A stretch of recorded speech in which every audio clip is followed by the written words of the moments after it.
Good morning dear students, welcome to study with Aakash. Study with Aakash में आपका स्वागत है।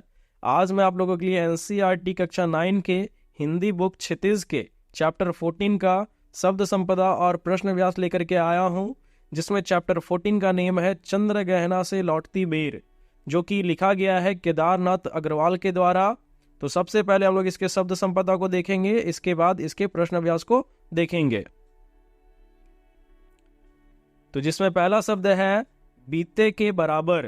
इसका अर्थ होता है छोटा सा या फिर एक बालिशत, जो एक वयस्क हाथ के अंगूठे से छोटी अंगुली तक की लंबाई का एक नाप, लगभग 22.5 सेंटीमीटर। अब इसका दूसरा शब्द है ठिगना, जिसका अर्थ होता है नाटा या छोटा। तीसरा शब्द है मुरैठा, जिसका अर्थ होता है पगड़ी। चौथा शब्द है हठीली, जिसका अर्थ होता है जिद्दी। पांचवा शब्द है फाग, जिसका अर्थ होता है होली के आसपास गाया जाने वाला लोकगीत। छठा शब्द है पोखर, जिसका अर्थ होता है छोटा तालाब। सातवां शब्द है चकमकाना, जिसका अर्थ होता है चकाचौंध पैदा करना। आठवां शब्द है चट, जिसका अर्थ होता है तुरंत। नौवां शब्द है झपाटे मारना, जिसका अर्थ होता है झपटना। 10वां शब्द है चटुल, जिसका अर्थ होता है चतुर या चालाक। 11वां शब्द है रीवा या रेवजा, जिसका अर्थ होता है एक पेड़ जो कुछ कुछ बबूल के पेड़ से मिलता है। और 12वां शब्द है जुगुल, जिसका अर्थ होता है युगल या दो। अब हम लोग इसके प्रश्न व्यास की ओर बढ़ते हैं, जिसमें पहला प्रश्न है इस विजन में ... अधिक है पंक्तियों में नगरीय संस्कृति के प्रति कवि का क्या आक्रोश है और क्यों। इसका उत्तर होगा इन पंक्तियों के द्वारा कवि ने विकास की अंधी दौड़ में भागते हुए स्वार्थपूर्ण रिश्तों पर प्रहार किया है। कवि के अनुसार नगर के लोग आपसी प्रेम भाव के स्थान पर पैसों को अधिक महत्व देते हैं। वे प्रेम और सौंदर्य से दूर प्रकृति से कटे हुए होते हैं। उनके इस आक्रोश का मुख्य कारण यह है कि कवि प्रकृति से बहुत अधिक लगाव रखते हैं, किंतु व्यस्तता पूर्ण जीवन में उन्हें प्रकृति के सामीप्य का अवसर प्राप्त नहीं होता। अब इसका दूसरा प्रश्न है सरसों को शयानी कहकर कवि क्या कहना चाहता होगा। इसका उत्तर है यह सरसों को शयानी कहकर कवि यह बताना चाहता है कि सरसों की फसल अब पक कर पूरी तरह तैयार हो चुकी है, अर्थात वह कटने के लिए पूरी तरह तैयार है। अब इसका तीसरा प्रश्न है अलसी के मनोभावों का वर्णन कीजिए। इसका उत्तर होगा यहाँ पर अलसी एक हठीली नायिका के रूप में चित्रित हुई है। उसका चित्त अति चंचल और प्रेमातुर है। अलसी की कमर अत्यधिक लचीली है, जो प्रथम स्पर्श करने वाले को अपने हृदय का दान देकर अपना स्वामी बनाने के लिए आतुर है। अब इसका चौथा प्रश्न है अलसी के लिए हठीली विशेषण का प्रयोग क्यों किया गया है। इसका उत्तर होगा अलसी के लिए हठीली विशेषण का प्रयोग इसलिए किया गया है क्योंकि हठ पूर्वक चने के पौधों के बीच उग आई है। उसकी पतली देह बार बार हवा के कारण झुक जाती है, परंतु वह हठ पूर्वक फिर से सीधे खड़े होकर चने के पौधों के बीच नजर आने लगती है। अब इसका पांचवा प्रश्न है चांदी का बड़ा सा गोल खंबा में कवि की किस सूक्ष्म कल्पना का आभास मिलता है। इसका उत्तर होगा चांदी का बड़ा सा गोल खंबा। इस पंक्ति में कवि ने मानव प्रकृति का अति सूक्ष्म वर्णन किया है। यहाँ पर चांदी का बड़ा सा गोल खंबा नगरीय सुख सुविधाओं से परिपूर्ण जीवन का प्रतीक है। इन पंक्तियों के द्वारा कवि यह कहना चाह रहा है कि सब कुछ पाने के बाद भी मानव की इच्छाएं कभी खत्म नहीं होती हैं। अब इसका छठे नंबर का प्रश्न है कविता के आधार पर हरे चने का सौंदर्य अपने शब्दों में चित्रित कीजिए। इसका उत्तर होगा कवि ने यहाँ पर चने का मानवीकरण किया है। हरे चने का पौधा आकार में बहुत छोटा अर्थात ठिगना है। उसकी लंबाई बालिशत भर ही है। उसके सिर पर निकले गुलाबी फूल ऐसे लग रहे हैं मानो उसने अपने सिर पर गुलाबी रंग की पगड़ी पहन रखी हो, जैसे कोई दूल्हा सज धज कर स्वयंवर के लिए खड़ा हो। अब इसका 7वें नंबर का प्रश्न है, कवि ने प्रकृति का मानवीकरण कहाँ कहाँ किया है? इसका उत्तर होगा, प्रस्तुत कविता में कवि ने निम्न स्थलों पर प्रकृति का मानवीकरण किया है, जिसमें पहला बिंदु है, यह हरा ठिगना चना बांधे मुरैठा शीश पर छोटे गुलाबी फूल का सजकर खड़ा है। दूसरा बिंदु है, देह की पतली कमर की है लचीली, नीचे फूले फूल को सिर पर चढ़ाकर कह रही है, जो छुए दूं हृदय का दान उसको। तीसरा बिंदु है, और सरसों की ना पूछो हो गई सबसे सयानी, हाथ पीले कर लिए हैं ब्याह मंडप में पधारी। चौथा बिंदु है, फाग गाता मास फागुन आ गया है आज जैसे। पांचवा बिंदु है कई पत्थर किनारे पी रहे चुपचाप पानी, प्यास जाने कब बुझेगी। अब इसका 8वां प्रश्न है, कविता में से उन पंक्तियों को ढूंढिए जिनमें निम्न लिखित भाव व्यंजित हो रहा है और चारों तरफ सूखी और उजाड़ जमीन है, लेकिन वहां भी तोते का मधुर स्वर मन को स्पंदित कर रहा है। इसका उत्तर होगा, चित्रकूट की अनगढ़ चौड़ी कम ऊंची ऊंची पहाड़ियां दूर दिशाओं तक फैली हैं, बांझ भूमि पर इधर उधर रीवा के पेड़ कांटेदार कुरुप खड़े हैं, सुन पड़ता है मीठा मीठा रस टपकाता, सुग्गों का स्वर टे टे टे टे टे। अब इसके आगे रचना और अभिव्यक्ति से 9 नंबर का प्रश्न है, और सरसों की ना पूछो, इस उक्ति में बात को कहने का एक खास अंदाज है।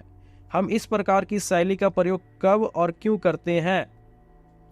इसका उत्तर होगा, अपनी बात को प्रभावपूर्ण रोचक ढंग से वस्तु की विशेषताओं पर ध्यान केंद्रित करने और किसी की प्रशंसा करने के लिए इस शैली का प्रयोग किया जाता है।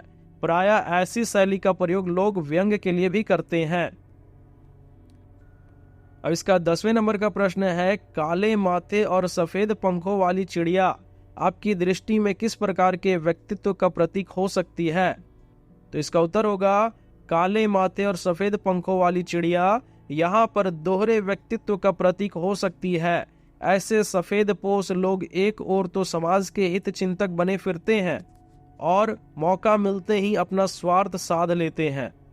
अब भाषा अध्ययन से इसका 11वें नंबर का प्रश्न है, बीते के बराबर, ठिगना, मुरैठा आदि सामान्य बोलचाल के शब्द हैं, लेकिन कविता में इन्हीं से सौंदर्य उभरा है और कविता सहज बन पड़ी है।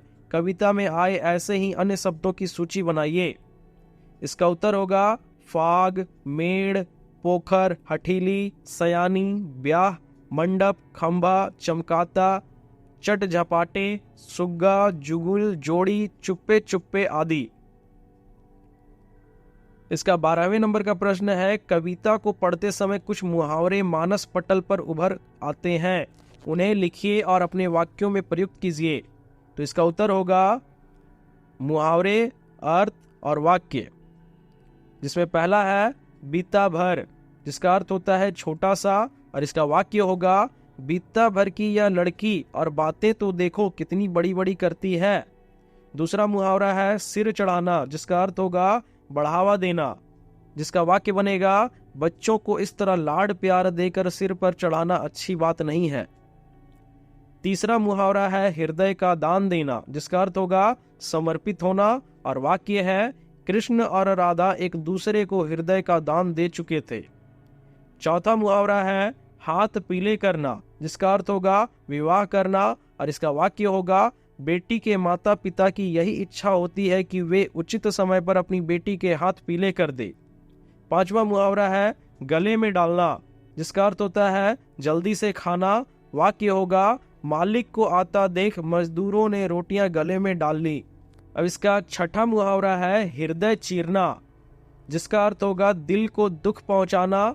इसका वाक्य होगा, पति की मृत्यु का समाचार पत्नी के हृदय को चीर कर रख देता है।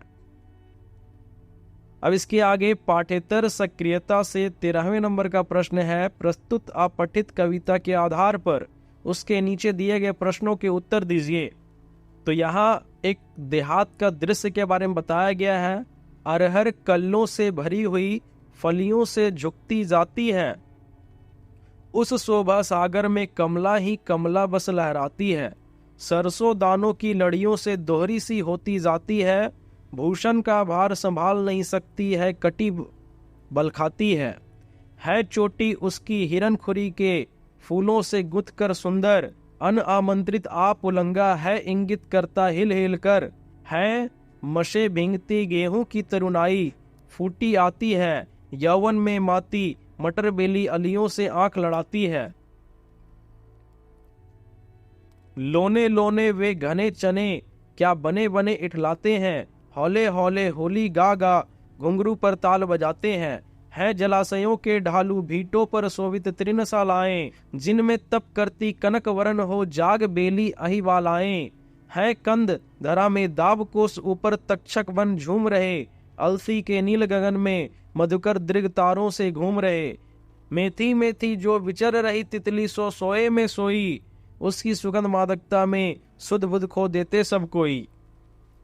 इस कविता से पहला प्रश्न है, इस कविता के मुख्य भाव को अपने शब्दों में लिखिए। इसका उत्तर होगा, इस काव्यांश में खेतों में फली फूली फसलों का सजीव चित्रण है। अरहर और सरसों पर फलियां आ गई हैं, हिरनखुरी पर फूल खिल गए हैं, गेहूं पर तरुणाई आ गई है, मटर बेली पर भंवरे मंडराने लगे हैं तथा चने के झाड़ बड़े हो गए हैं। आलू गाजर मूली शकरकंदी आदि उग आई हैं। अलसी पर फूल आ गए हैं और मेथी की खुशबू में तितली अपना होश खो बैठी है। अब इसका दूसरा प्रश्न है, इन पंक्तियों में कवि ने किस किस का मानवीकरण किया है। इसका उत्तर होगा, इन पंक्तियों में कवि ने सरसों, हिरनखुरी, गेहूं, मटर बेली, चना आदि का मानवीकरण किया है। अब इसका तीसरा प्रश्न है, इस कविता को पढ़कर आपको किस मौसम का स्मरण हो जाता है। इसका उत्तर होगा, इस कविता को पढ़कर सर्दी का मौसम एवं वसंत ऋतु का स्मरण हो जाता है, क्योंकि ये सारी फसलें इसी ऋतु में फलती और फूलती हैं। अब इसका चौथा प्रश्न है, मधुकर और तितली अपनी सुध बुध कहाँ और क्यों खो बैठे। इसका उत्तर होगा, मधुकर अलसी के नीले फूलों पर अपनी सुध बुध खो बैठे हैं। तितली मेथी की सुगंध से मोहित होकर अपनी सुध बुध खो बैठी है। तो इस तरह से आपका ये चैप्टर कंप्लीट होता है। अगर आपको मेरी वीडियो अच्छी लगती है तो अपने दोस्तों के साथ शेयर करें, लाइक करें, कमेंट करें और चैनल पे अगर नए हैं तो चैनल को जल्दी से सब्सक्राइब करें। साथ ही बेल आइकन को प्रेस करना ना भूलें, क्योंकि मैं हमेशा आपके लिए इसी तरह से नई नई वीडियोस लाता रहता हूं। धन्यवाद।